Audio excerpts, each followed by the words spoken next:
All right, should be recording now. So today we have Jared Byas joining us. So why don't you start off by telling us a little bit about who you are? So I live just outside of Philadelphia. We have the podcast, The Bible for Normal People, co-author of the book Genesis for Normal People, and the recently released Love Matters More. Cool. Yeah, so a lot of things for sure. What was your religious background and upbringing like? I know you go over that a little bit in the book, but... Yeah.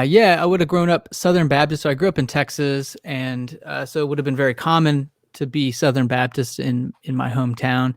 And then my grandmother was also a charismatic minister, so also grew up in a tongue-speaking charismatic set of churches, and then ended up in a Presbyterian church in high school on my own. I was more interested in sort of the intellectual side of faith for that time, and then went to Liberty University. Sorry, my dog is barking. No, mine are probably going to start at some point. Hey, I have no idea why. We live like in the middle of nowhere. She doesn't usually bark, so it's kind of scary. I don't know what's out there. What? Yeah, you're okay. You need to chill. So went to Liberty and studied philosophy, and then ended up at a Presbyterian church Presbyterian seminary, Westminster, and then was a pastor at a non-denominational church. So a bit of a spiritual mutt in terms of denominations and backgrounds, always searching, always curious about the distinctions and differences, and kind of meandering and wandering from place to place. Yeah, it's interesting. My background was, I guess it wouldn't be completely similar, but I kind of grew up within what I would consider pop evangelicalism. So my parents, we kind of jumped around as a kid, but then when I was kind of taking the faith seriously on my own, I ended up in the Southern Baptist context, like in college and all that kind of stuff, before I, started thinking baptizing babies was the right thing. But that's interesting. So how did you go? I guess we could get into this over time, but filling in the theological evolution a little bit more, was just wanting more intellectual side of Christianity that got you into like the Calvinist Presbyterianism in the first place? Yeah, I would have been introduced to the idea of apologetics, to be honest, of the fact that there was a whole practice of defending what you believed. And that strain that I had gotten into was called presuppositional apologetics. It was pretty reformed, Dr. Greg Bahnsen and Cornelius Van Til. And so that's kind of led me into a more reformed Calvinist tradition, for sure. Yeah. Well, now you just don't have the right presuppositions, Jared, so. Probably true. It's always the answer.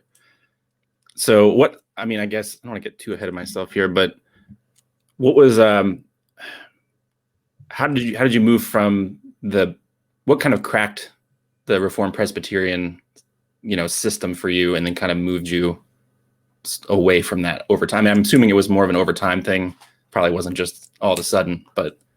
Yeah. I think the challenge, and it's hard to put this into words without being too abstract. My problem too was I graduated with a degree in philosophy. So I was trained in philosophy, and I was searching for the framework and structure of reality, right? I had my ambitions set high of, let's figure God out. Let's figure out how the universe works. Let's figure out the meaning of all things. And, the Reformed faith does a really good job of trying to figure that out. If you're trying to go for sort of the idea that we can map all of this out in some systematic way, the Reformed tradition gives it a good shot. And then for me, what happened was I got to the end of that, and there were still so many questions.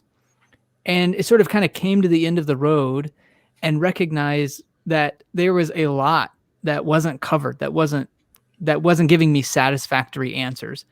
And so that's what sort of led me to a different way of expressing my faith.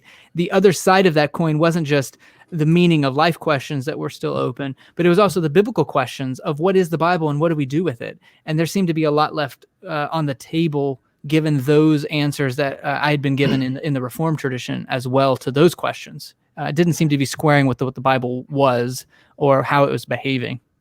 Yeah, that makes sense. It was interesting. I would have considered myself a moderate presuppositionalist, for a time.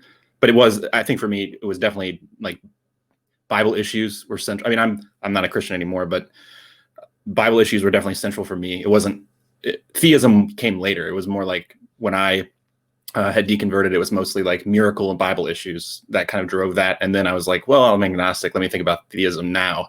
It wasn't like, I don't think there's a God, but yeah, I know for my Calvinism was definitely, it was Bible issues, but it was also, cause I would consider myself a confessional Calvinist as well.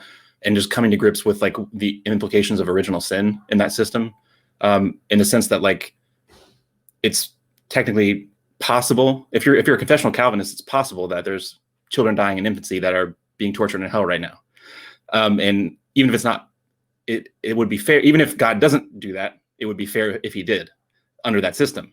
So it's like, once I wrestled with that moral dilemma, I was like, the cognitive dissonance just became a little too strong for me to go with there. But yeah.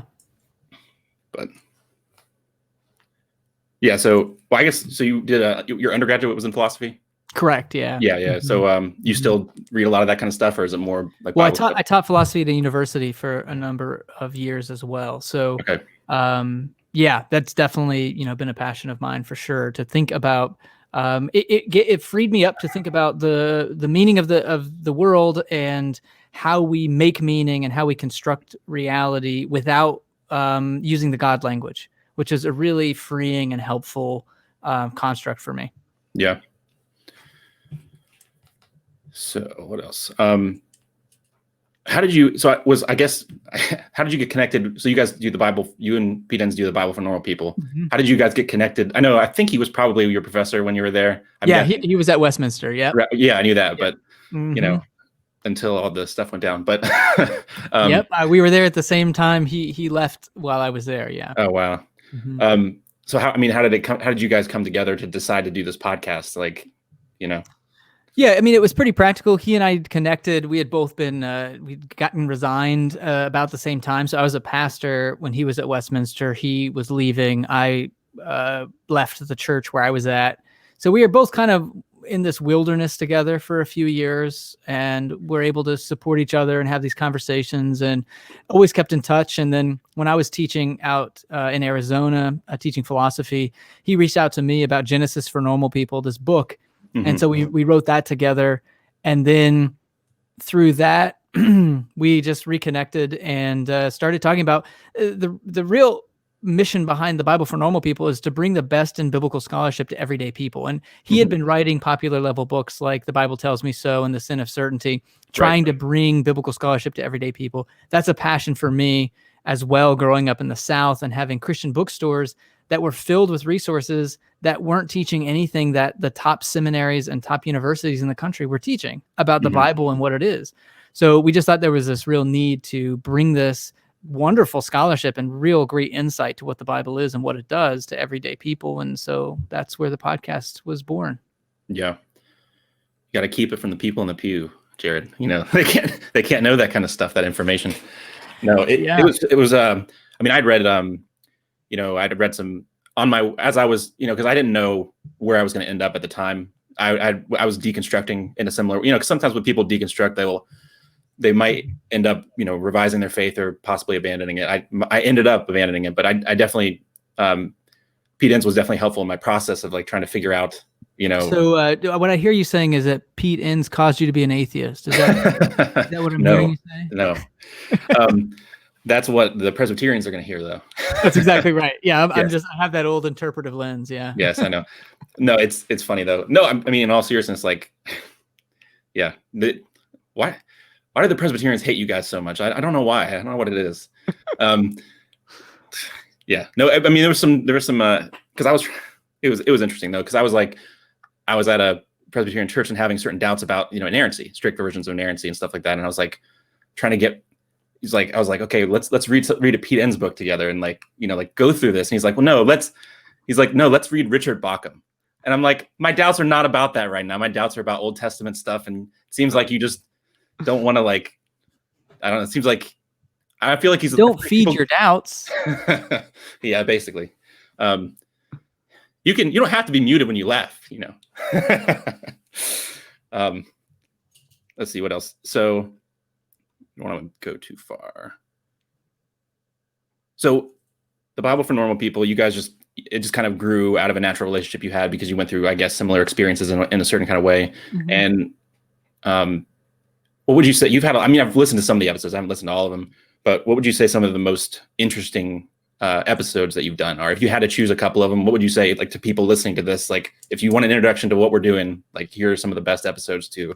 Yeah, it's hard because I think some good ones would be like Richard Rohr, who gives this understanding of a Christian faith that's sort of out of the binaries that you might think about it in terms of right or wrong, or outside the bounds of a strict, maybe biblically anchored, I guess, way of thinking about faith. And so that's really helpful. But for me, some of them have been some of the Jewish scholars who just are so conversant with the Bible. It just is, you can clearly, I like to joke and say, I think they dream in Bible, where they just know it so well. And the way that they think of the Bible and the way that they construct it.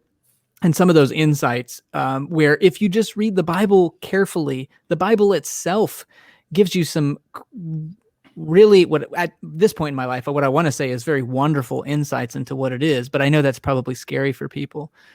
So, the episodes by John Levinson or James Kugel or Mark Brettler, these would be Benjamin Summer would be great episodes, I think, for people to see that there's other ways of seeing the Bible from people who are very smart and very devoted to it. Mm-hmm. Yeah, that was another eye-opening thing as I learned more about like the Jewish tradition and how, within that there's more of a conversation taking place about like the meaning of texts. It's not just like, here's this meaning, let's talk about it and argue about it or something, and yeah. So yeah. That I think John Levinson says, for Christians, the Bible is a package to be sent and received. So you have to sort of have it in a package because it's a message to be proclaimed. While for Jews, it's a problem to be solved. It's a puzzle to be put together. And so you have this more communal approach and less of the final destination and more of the purpose is the process. So. Right. So how do you think like Christian community, it sounds like one of the, not really, I guess one of the goals, but like trying to show that people can be conversant within this kind of tradition in a similar way that Jews are. How do you think that looks in a Christian community? Like not necessarily imitating exactly like they would, but like, how do you envision that? Especially when it comes to, because it seems like, I know, are you like an Episcopal now? Like what kind of church do you go to now? Actually, Mennonite. Oh, wow. Okay. Mm-hmm. I did not know that. How do you see like this conversation going between all these different denominations? And I'm sure there's people that are, Eastern Orthodox or Catholic that might still kind of be attracted to this because not all of them require fundamentalist views of the Bible of all kinds of traditions. So like, how do you envision this within a Christian context fleshing itself out? Yeah, I think part of it is the idea of who gets to decide who's in and out. And I think if we let go of that question and stop maybe gatekeeping and thinking that God or the Bible or our faith needs defending, really, and it's not really our job, nor is it. We're not in the right pay grade to decide who's in and who's out. Then I think we end up with this inclusivity. That's what I think anchors the Jewish ability to disagree. Is they don't have the authority to kick each other out. If you're Jewish, you're Jewish. There's really nothing you can do about that. So we can fight because we know we still belong at the table. And the challenge within Christianity is we have a history of kicking people out and disinviting them from the table. And I think if we could get back to the sense that maybe the whole point is to invite as many people to the table as we can and to have the conversation and not be kicking people out and worried about who's in and who's out, I think we'd have a much more fruitful conversation, and it would be good for, I think, all of us in our development. So that would be how I would see it. Is I think we have to start with what's the goal here? Is the Bible a rule book that decides who's in and who's out, or is it a conversation partner? And if we can kind of make a decision around that that's more inclusive, I think we'll have better conversations. Mm-hmm. Yeah. How do you? I guess you might say the same thing that you just said if you were talking, but like I'm sure that given your background, you have a lot of people that maybe still have more conservative views of the Bible that are like in your life, family members and friends and stuff like that. How has your shift affected you personally in that kind of way? I think I've been very fortunate in that it hasn't affected me too much, but it is what the book Love Matters More is really about. It's really my journey toward not having to be right about all this stuff and still be in relationship with people, and also understand that some people in my life, they feel they need to be right about this. And that just to expect that they're going to disagree with me and they're going to think I'm wrong and maybe think I'm going to hell. And that's okay. That's their opinion. And I'm okay with that. I have boundaries where I need to have boundaries. And yeah, it hasn't really impacted my my personal relationships too much, other than, which I think is probably important for a lot of people. It's been so long for me, I don't remember maybe the pain of it. But losing friends along the way is a painful part of that process. But there's also a joy on the other side where you can have friends who actually like you for who you are and who can go on a journey of evolution and development with you and don't need you to be a certain kind of person to be in their life. And so I'd rather have those kind of people in my life anyway at the end of the day. Yeah. Yeah, that was definitely interesting because I guess my journey was a little bit more abrupt on the way out. I mean, I still met, like with a pastor for a couple months, like every week, discussing different issues and stuff like that. But, it definitely was eye-opening, at least relationally, coming from the conservative background. That's like, a lot of these relationships that I thought were stronger than they aren't really, you know what I mean? And you kind of realize that as you go out. And I still have, like, it wasn't like a total cutoff or anything like that, but I still have a Presbyterian friend to smoke cigars with, you know what I mean? So, it wasn't completely terrible, but it seemed like a lot of, I don't know how to describe it. It wasn't exactly like, I don't think people do it on purpose almost. It's almost like there's fear. I think there's absolutely fear for sure. Because I wasn't a pastor, but, like I was I went from a Southern Baptist context to a Presbyterian context. And this was before, I was in the military for a couple of years, and I was thinking about doing like church planning with the Southern Baptist Convention, like helping out I was helping out a church plant in the Southern Baptist Convention. I'd preached multiple times, and like I was teaching Sunday school at the Presbyterian church, so I was like I was helping with the youth group. So it wasn't like just some random person. It was like someone that I feel like when people in any kind of authority position that happens, it's like the fallout. It's not really like, the fallout can be worse in the sense that people are more fearful to engage, I feel like, in a sense. And I don't know if I think at first I was bitter about that, but now I feel like I have more empathy, because it's like, I think fear probably drives it more than I was willing to admit at the time, for sure. Yeah. Yeah. I think that's fair. Mm-hmm. Fear and our own insecurities about our own beliefs. Right. Let's see. So, I mean, we can go ahead and move on to your book. You want to tell us a little bit about your book, like what the motivation behind it was, what general overview? Yeah, I mean, it's the idea that, the subtitle is how fighting to be right keeps us from loving like Jesus. And so I think it's that play of, again. Oh, you still there? You froze. Oh, okay. We reset. I don't know. You froze for a second. Yeah, you did too. Okay, that's weird. It just reset. So I mean, it comes from this idea that, if we want to get real big picture, the idea for me is, I think Christianity hitched its bandwagon to a modern way of thinking in the 17th, 18th, 19th centuries. And now it's kind of become a parody of modern ways of thinking, where we reduce everything to being right. It's about getting the facts right in our head. So when we talk about the book of Jonah, in my upbringing, the only question that mattered was, did it really happen? That was like the most important question. Instead of, how might this inspire behaviors that are Christ-like, or how might this change how you think about the world, and how might it change your behavior and how we act in the world? So there is this emphasis on getting it right, as though Christianity is reduced to this set of beliefs in our head. And the Bible itself doesn't sustain that way of thinking about faith. And it also just doesn't do us well in the world.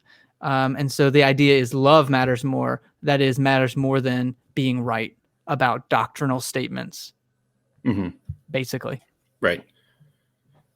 Yeah, it's amazing to me now, like looking back, how trying to fit the Bible into this narrow context of like, these truth propositions, and like you got to order them out in these confessional documents and stuff. And it's like, when you actually, because I've read the Bible, quite a few times all the way through, because I took it very seriously, as a lot of Reformed people do.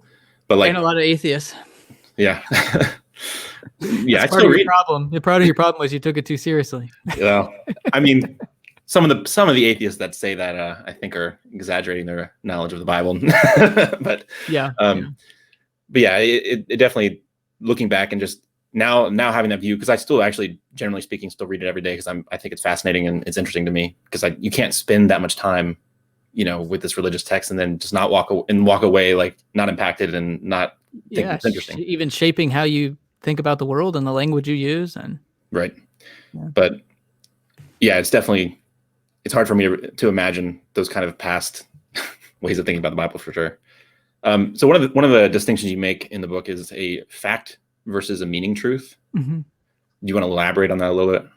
Yeah, it's just the understanding that we use the word truth in these ambiguous ways. So we mean different things when we use it. And one of the, I think, important ways that we can distinguish these various kinds of truth is facts versus meaning.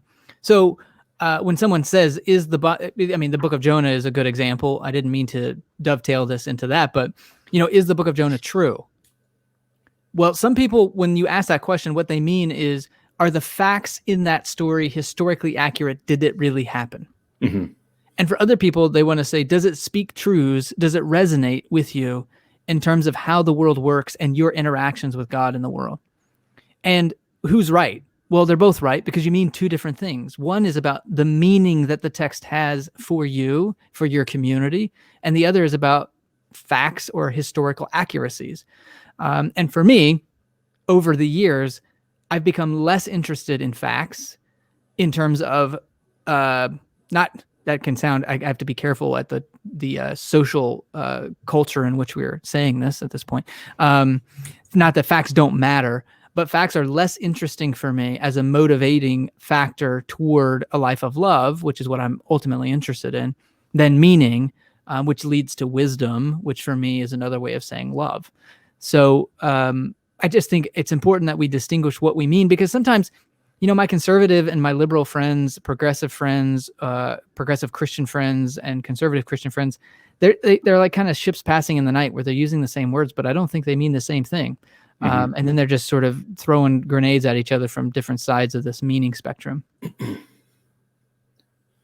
Yeah, that kind of sounds, well, it kind of reminded me, I don't know if this has any kind of relationship, but I know like Jordan Peterson talks about like metaphorical truth and all this kind of stuff. So I don't know, like it sounded, I don't know if it's exactly the same thing, but that connected, kind of made a connection in my brain as you were discussing that, as I was, I actually listened to most of your book this week. But so going from, I guess this is somewhat connecting to what we'd already talked about, but this switch from, thinking the right things to living a life of love and not necessarily being so concerned with the facts of the matter is in the sense of what it means for something to be true. Would you say that was life experience, like, did that drive you, or was it more like the cognitive dissonance of your intellectual beliefs just caved and then you had to find another way to like approach faith? Does that make sense? I think both. I think I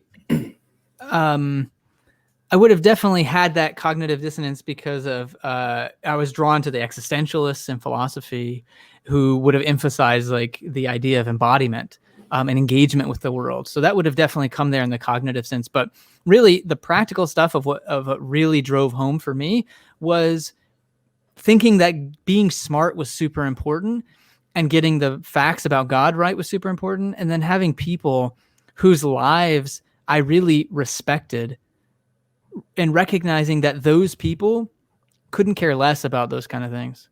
Mm-hmm. So, it was the 80-year-old women in the back pew who sat in the same seats every week, and me trying to explain to them why the idea of predestination was really important. And they say, predest to what? I don't care. Like, what do you mean? Who cares about that? Like, it's over my head.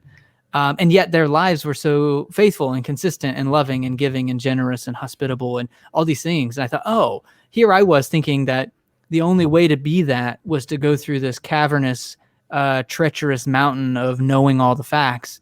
And it turns out they just didn't care about any of that. They just jumped right to the being a generous, hospitable, loving, caring person. It's like, oh, I guess maybe that's what matters most. So, yeah. Clearly you haven't read enough Calvin. So,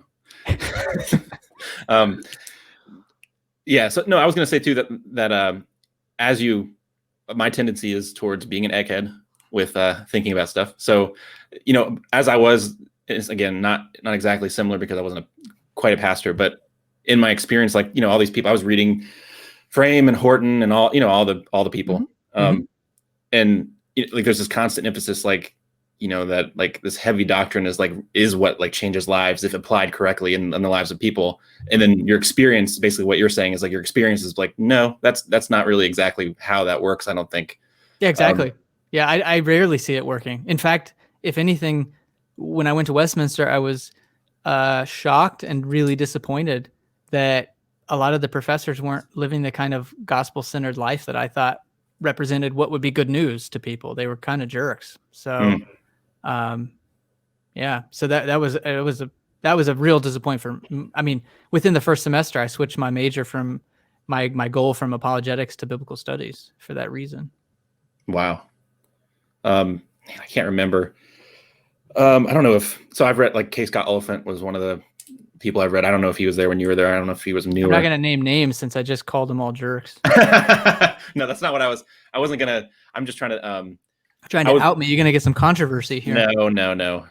That's not what I was trying to think of like stuff that I had read, that was disappointing to me because I've read stuff from both Westminsters. I kind of was actually attracted more to West Cal stuff near the end, like framework, because I was like this anyway. But what was I can't remember the other apologetics professor's name. And I know I'm not trying to out you. I'm just saying I read one of his books. I think it was Truth in All Its Glory. I'm not sure. There was K. Scott Oliphant. There's Lane Tipton, Bill Edgar. Yeah, Bill Edgar. Yeah, I remember he seems like a genuine. I mean, I don't know him, but yeah, I liked Bill. Yeah, I liked Bill. Bill was there when I was there for sure. I mean, he's been there for a really long time, and yeah, I always appreciated. I appreciated Bill. Yep. I feel like there's some people though. It's really frustrating. I mean, this is off topic, but it's kind of frustrating. There's like these really nice, like Tim Keller and like, like Edgar, and it's like just leave this theology. Like, why are you like you're too nice? Like you're too good of a person. But I think that's kind of my point too. Is that those aren't actually always necessarily connected, and I think I frustrate my progressive Christian friends when I say that too, because they think like, well, if you have toxic theology, it's gonna be. If you have bad theology, it's going to end up with bad fruit. But it's like, I have people in my life who they went to churches that espouse bad theology, but they didn't have the bad fruit. It's because it's not always connected. Like, yeah, it can be connected, but it's not always. Yeah. It's just, I guess for me, like, as I was thinking about it, I was like, I would get frustrated because I'm like, you're trying so hard to like spray paint this theology, like, and make it look better than it is. Like, please just like that. The one book I read near the end too was, because I had basically like the hole in my Calvinism was punctured first. And so then I was like, oh no. I mean, this is actually interesting too. It was two things. It was actually, not to talk about my stuff too much. I'm interviewing you, but kind of bouncing off back and forth with some of the stuff we're talking about. But I was reading, there's a book, Calvinism, The Problem of Evil. It's a compendium, a philosophical, like people like James and Anderson and like all these other people, basically make a philosophical defense of like Reformed theology. There's two, maybe two or three like articles that are with chapters within the book that are critical, but it was basically like in the context at the time I was actually experiencing, in my life, like other people suffering a lot. And then I was actually at the same time reading basically the Calvinist theodicies, like in the philosoph, not like in the peppered, like Tim Keller, like kind of fluff way, like in the philosophical, like, like, yes, God is the ultimate sufficient cause of, the fall. And like, he wanted to write a story where he damned some people. So, like, yeah. I mean, I'm being a little bit oversimplifying it, but it just, I don't know. That was the other puncture of that as well. Like the first sin doesn't make any sense. I don't think if you have a compatibilist view of human freedom all the way over here, but then in the first sin, you're saying like, okay, do people always act on their, if they have a certain nature and they act according to that nature and they have an upright nature, at this time, then it's basically just like mystery. Like you just, you're not like following it to the logical conclusion. You're just at this arbitrary stopping point, just saying, I don't know, God's the way that God's causally related to this is like an author to a story. And so how can, like, that's our best guess. It's just, okay. Anyway. I will stop my rant now. But so, I mean, I guess, some of this is, you're saying you're less interested in fact stuff, and I'm talking about fact stuff. I'm sorry, but like, would you say that a lot of your approach would be like leaning towards a sort of universalism in any way, or do you just don't know about that either? Like how that's all going to play out? Are you like a sympathetic universalist at this point? Yeah, I don't care really. I'm an apathetic universalist, I guess. Just because I mean, to talk about that kind of stuff is so abstract for me. I like, who are you? You're asking like what happens after we die? Who the heck knows? Like, I don't know. So I would say as I get older and thinking about things like, I would put the afterlife as one of those abstract mental exercises that I have learned for myself is not motivating, is pretty fruitless endeavor to think about, to spend a lot of energy on, because we just don't know. So, I mean, everything we're building is a ladder to the sky with no real foundation. So it's just not something I want to spend my time thinking about, because I've already spent enough of my life thinking about it, and it led me to a dead end, to be honest. So. Okay. Yeah, I was thinking about in the context, not necessarily like biblical arguments, but more like from a philosophical perspective, like the amount of apparently gratuitous suffering in the world, and if you have a more loving picture of God, I feel like, I guess what I'm saying is if I return to any kind of Christianity, I'd probably be I would probably be an ultimate redemptionist, just because I think that those, again, talking about philosophical stuff, like those theodicies are, to me, animal afterlife somehow, like, are the only hurdles over like this apparently gratuitous evil. But anyway. Yeah. I mean, and to be fair, in some ways, I think my journey there would have tracked more with the Bible, especially the Old Testament, where I say, well, there really isn't a conception of the afterlife in much of the Hebrew Bible. There really isn't a real developed sense of any afterlife. And so, for me to be fair to that, I think I don't want to go off script and make sort of theological judgments based on things that we're just really trying to piece together, these like scant pieces of evidence and texts. So we all know Sheol's under the ground, Right. Yeah, exactly. Like we could dig down to it and we find it. So. Right. It's like the story of like the households being swallowed up. It's like, no, they went down there. They're there now. Like they went alive down there. Like, right. So another part of your, another point that you emphasized was how to have better conversations. Yeah. Do you want to elaborate on that? Like, I think you laid out, I don't know if you can remember them off the top of your head, but you laid out a couple criteria for what you think are good features of positive conversations or meaningful conversations. Yeah, I'm not sure which section you're referring to in terms of, I lay out some different kind of principles, but also some tips and tricks for having conversations with people that you disagree with. And, I think those kinds of conversations are best met with understanding what the purpose of your conversation is. I think we have to check ourselves, and this gets a little psychological, but we have to check ourselves for why we're having these conversations. Why am I entering a conversation with someone that I know disagrees with me? And is it an ego check? Do I need to be right? Do I need to, what am I hoping to get out of this? And that was a really important question that I was able to start asking myself more and more and start getting more and more aware of before I had a conversation. And I realized like a lot of my motivation wasn't good. It wasn't healthy. It wasn't my best self. It wasn't putting my best foot forward. So I had to rethink that and go into a conversation looking for maybe connection, looking for understanding, working to be curious, to say, I really just want to understand your unique perspective on this thing and where you got your information from and why.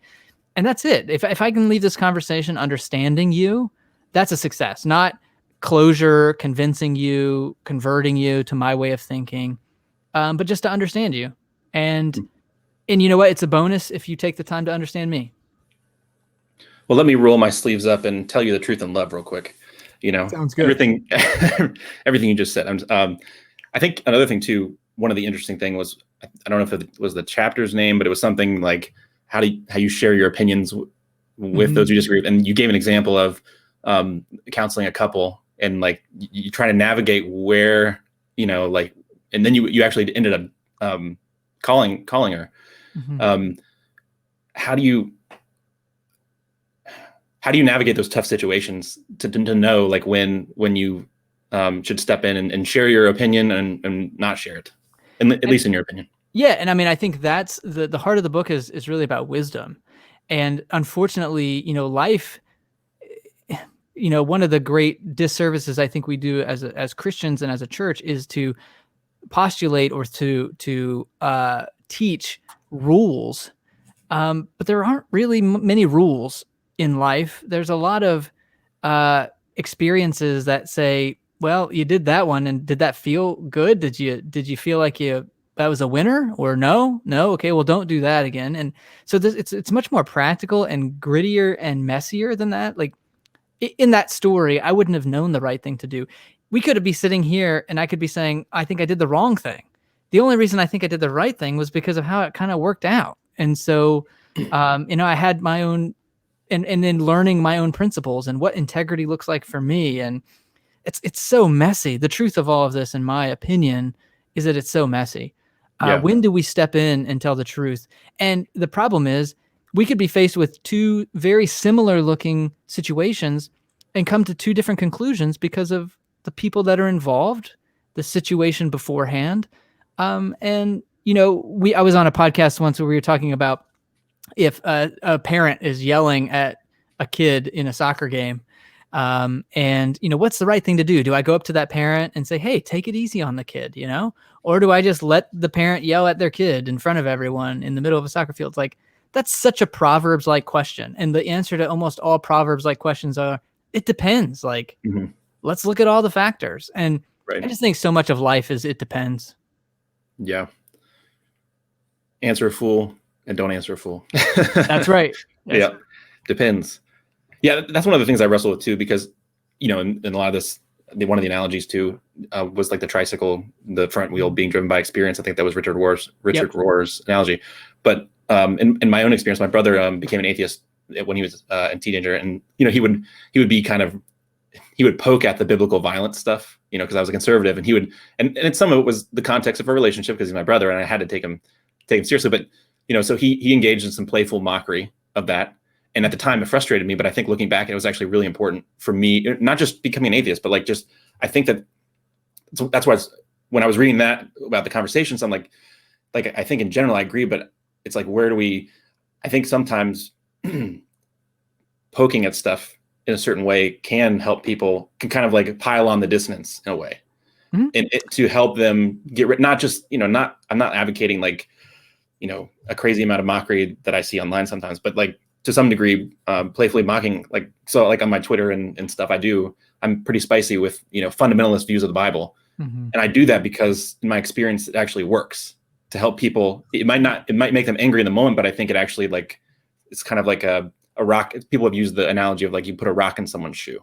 Have you had people give you feedback years later that did work for them? Well, I haven't. I've only been doing any kind of activism for honestly not very long, so I don't know. I know that it's worked for me. I've had people. I interviewed someone who's still a Christian. He goes by Skeptical Christian, but he's Eastern Orthodox. And, we were talking, and he was basically saying that a lot of over time, again, it's not like it's not the stupid kind of mocking, like where the other person doesn't understand your position. Right. It's kind of like when you read David Bentley Hart. I don't know if you read it. It's like he's overboard sometimes. I'll say it, but I think if you're coming from, at least in my experience, I think if you're coming from a position where you understand the other position and you can kind of make a few jabs sometimes, I don't know. I think that can be helpful. Yeah, and I think it's, the only reason I push back a little bit on that is only because I think it works really well in the context of an actual relationship. You have a relationship with your brother, that totally makes sense to me. Yeah. I tend to be more cautious about that online just because I don't know how people will take it or respond to it. In my relationships, absolutely, I'll poke at everyone's beliefs, but I want them to poke at mine too, and that's part of a relationship. So yeah, I won't spend too much time on it. But the other thing too is like what's been considered new atheism obviously like they're not the most sophisticated arguments a lot of times, Yeah. but I think that they were pretty effective in like shaking people, making them causing their question. I think part of that was some of the rhetoric. Now, again, this is more of a practical thing rather than a like let's model after the new atheists necessarily. But like, so even when it comes to strangers, I think sometimes shaking things up can work. But I think, but what's it working toward? You mentioned activism. What's the goal for me? Yeah, to undermine fundamentalism, as I understand it. Okay. Mm-hmm. So I'm not like, I don't really care if, which is why I talk with a lot of different people. So for example, like having someone like you on or other Christians it's basically saying like, hey, if you're a Christian watching this, here's another way of being a Christian. Mm-hmm. You don't have to be a fundamentalist. Right. And sometimes when I'll write blog posts or make videos, there'll be more of a direct attack against fundamentalism. So I do both. I'm not like limited to just bashing what I don't think. I don't want to build something positive in the sense of like, here's an alternative. Here are people that are, making it work without these really narrow views. And I want to like promote those kind of people, even within the context of I guess online atheist Twitter. So, I mean, I don't know. Right. So I don't really care. Like, a lot of people don't like me when I do that, but I don't care. Yeah. Do you have anything else you want to add or say anything about that? No. I was just curious because you had said activism. I was just curious what the goal was there. Yeah, I mean, fundamentalism is a slippery term. I think it has to do with an attitude towards beliefs as well as just particular beliefs. Like you might define fundamentalism when it comes to like a certain literalism towards biblical texts, but at the same time, it could just be like, so a fundamentalist could be someone who maybe doesn't have a literalist bent towards the text, but they think like it's obvious that God exists in such a way that like everyone knows it. So like maybe they're not a fundamentalist in one way, but in another they are. So sometimes I'll try to undermine, the certainty with which people hold certain arguments. But I think that's more born out of experience within my conservative background. I want to undermine it and build and show alternatives. But yeah, so another one of, you used an analogy I thought was interesting about sermons, I guess, where it was like the difference between dissecting a dead body and then versus like compost and like something grows. Well, I don't know if this compost was like the analogy for the sermon, but I don't know if you want to elaborate on that a little bit. That was an interesting analogy.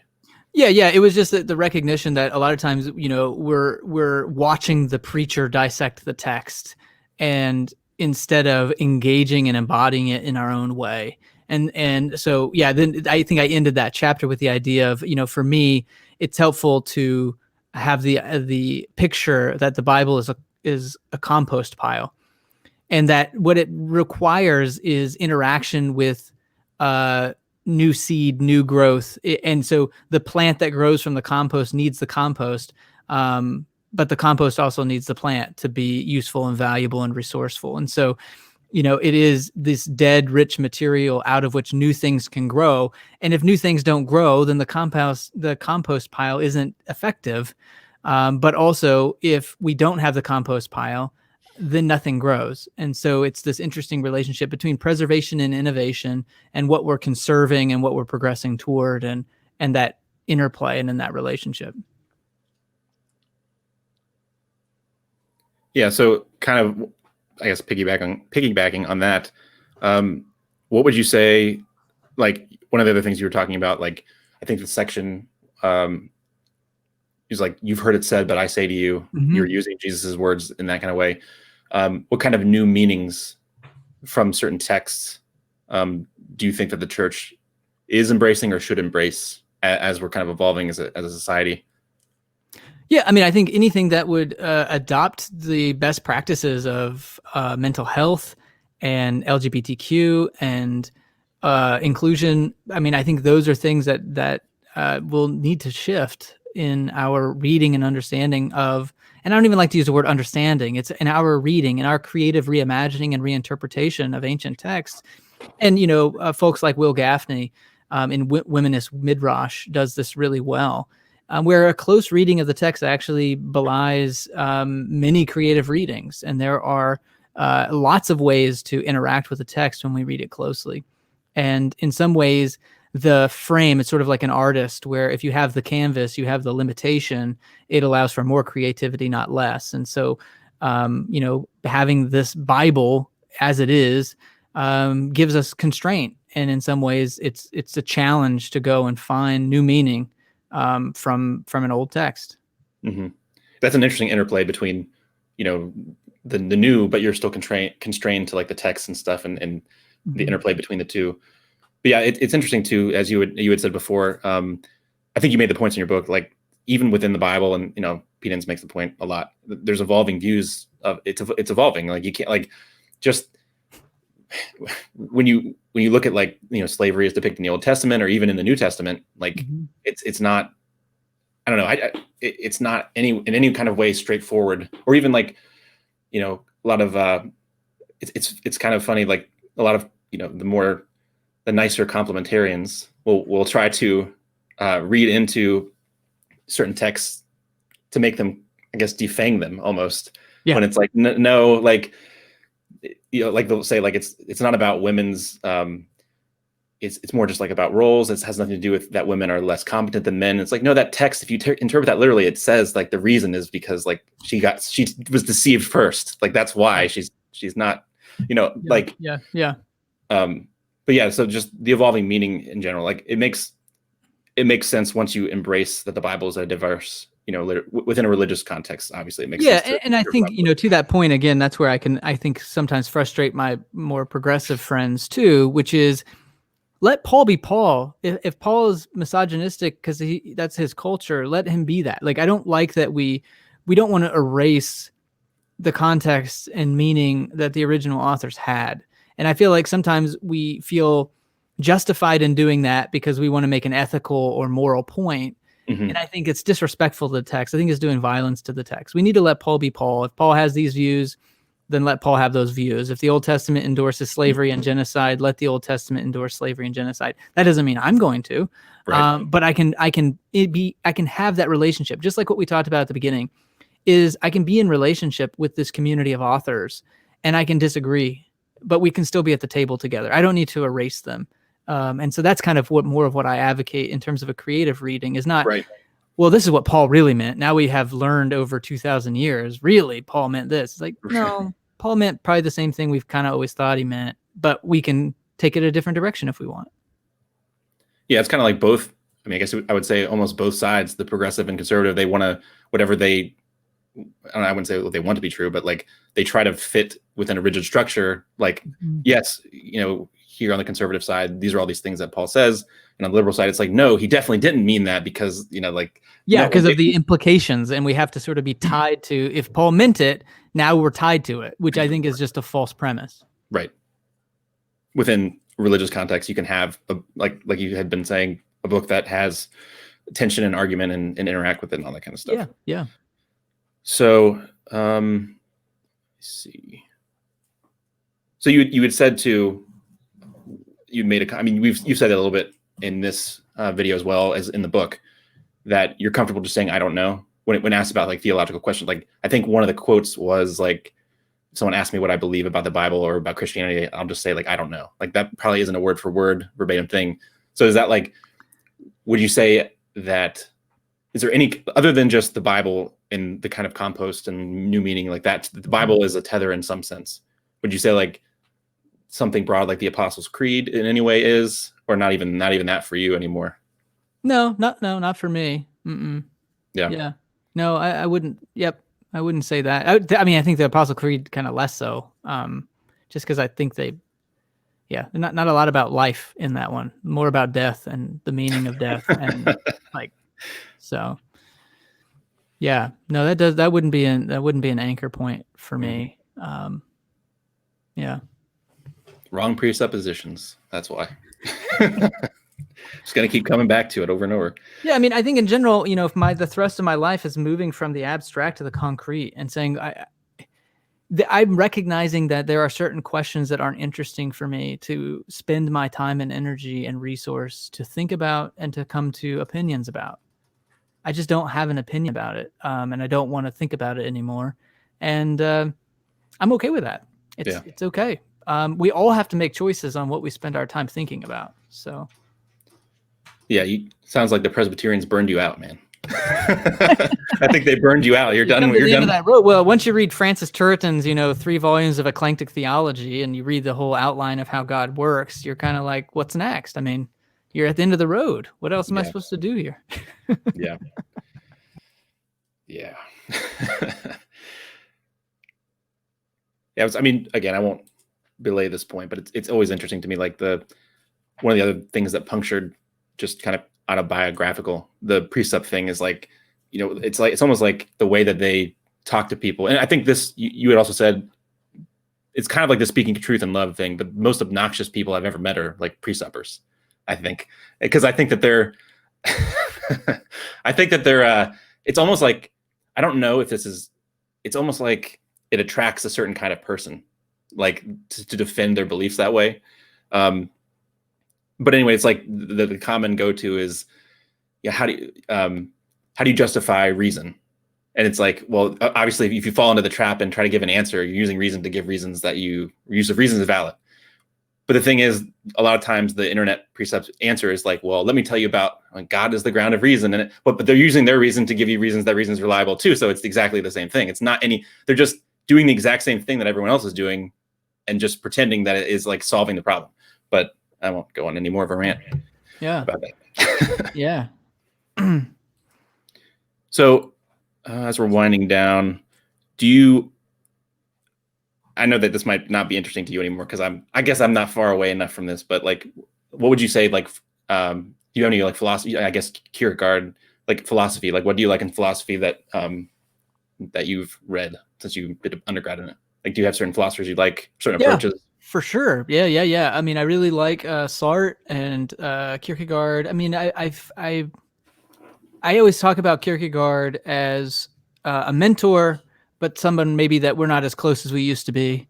But I really appreciate. I mean, I think my trajectory was Jacques Derrida to Kierkegaard, and then to Sartre. I taught a lot of Sartre when I taught undergrad. And then Gilles Deleuze has been, for me, Gilles Deleuze is a really helpful framework. The Deleuzian metaphysic is a really helpful framework for me and how I think about the world. The coupling, the machine, the groundlessness, the body without organs, these kinds of concepts have been really helpful for me to open up new ways of thinking, to be more process and event oriented rather than structured and organized and foundational in how I think about the world. So it's a creative metaphysic rather than a constrictive metaphysic, which I've appreciated. Mm-hmm. Yeah, for a lot of I've read some Kierkegaard, and a lot of the philosophy that I've been into recently was mostly because, like I said, after I deconverted, I would consider myself an agnostic, and I was trying to think about theism. So I was reading a lot of philosophy of religion, like J.L. Schellenberg, Graham Oppie, some of these people, Eric Wielenberg, some of the some of the deep. Yeah, no, it's good stuff. It got boring after a while. I was like, it gets heavy. It gets heavy. Yeah, Wielenberg, I read his, because I'm trying to think about what I think about moral ontology, which I know that maybe you don't care about anymore.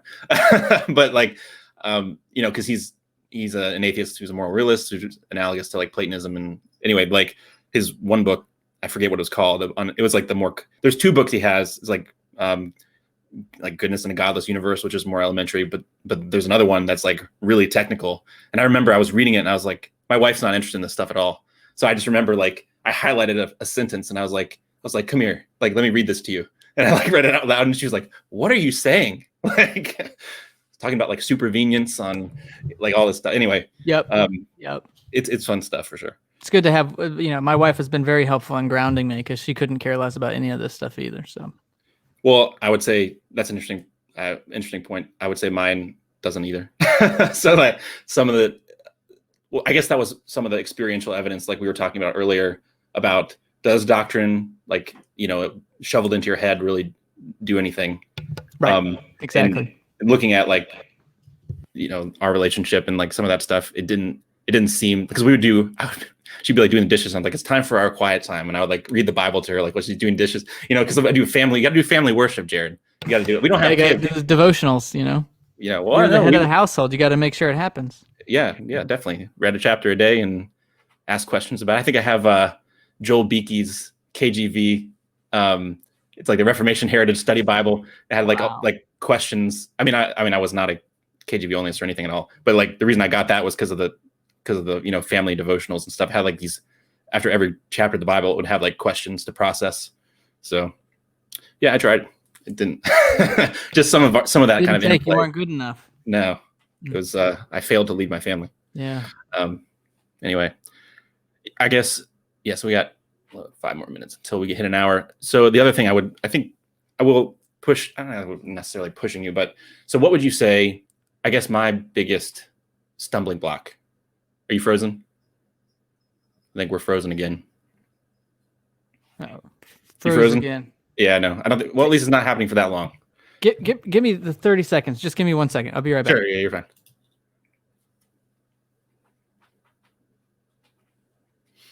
We interrupt this program to bring you a special announcement. I don't know what the announcement's going to be.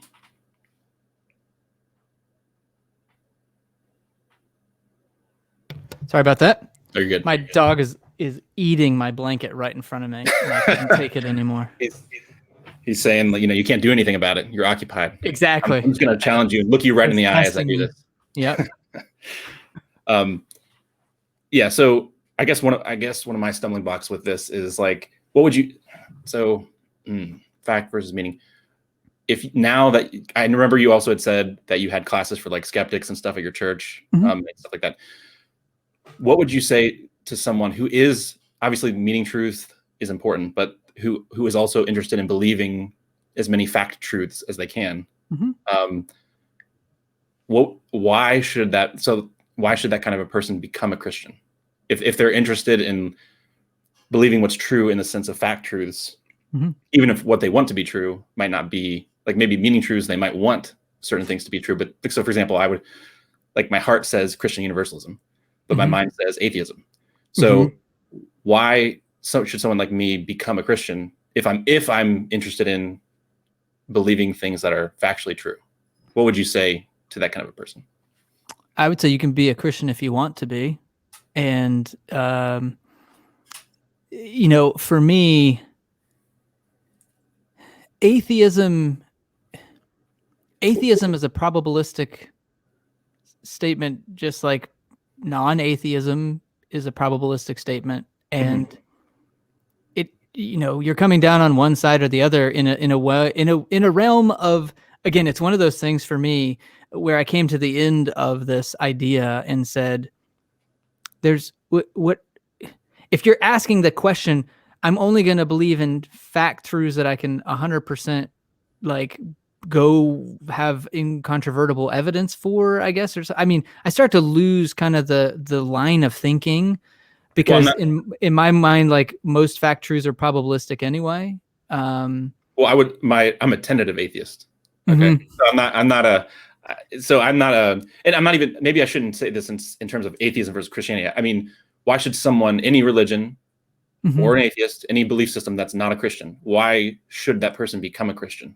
They don't need to. I don't know. I wouldn't say they would need to. I wouldn't use the word should in that sentence. What reasons are there for them to become a Christian if they're interested in fact truths? I don't know. Okay. I wouldn't have an answer to that question. I'm a Christian because I want to be a Christian, and likely because I grew up as a Christian. Okay. So again, the fact truths for me are, probabilistic. Did Jesus rise from the dead? I don't know. Is there a God? I don't know. Like, I don't know. So, and there's not, I've read the evidence. I read what I needed to read. I've done the research. It's kind of my area. Still kind of come to I don't know. You just got to make a judgment call on that kind of stuff. And those are kind of, again, for me, historical facts, and this is going to sound like this is like cuts to the core of my Presbyterian background. My 17-year-old self would hate me for saying this. It just doesn't, historically accurate fact truths about religion for me just aren't that important. They don't, unless they sort of help me make meaning now, they just don't compute anymore to being that significant.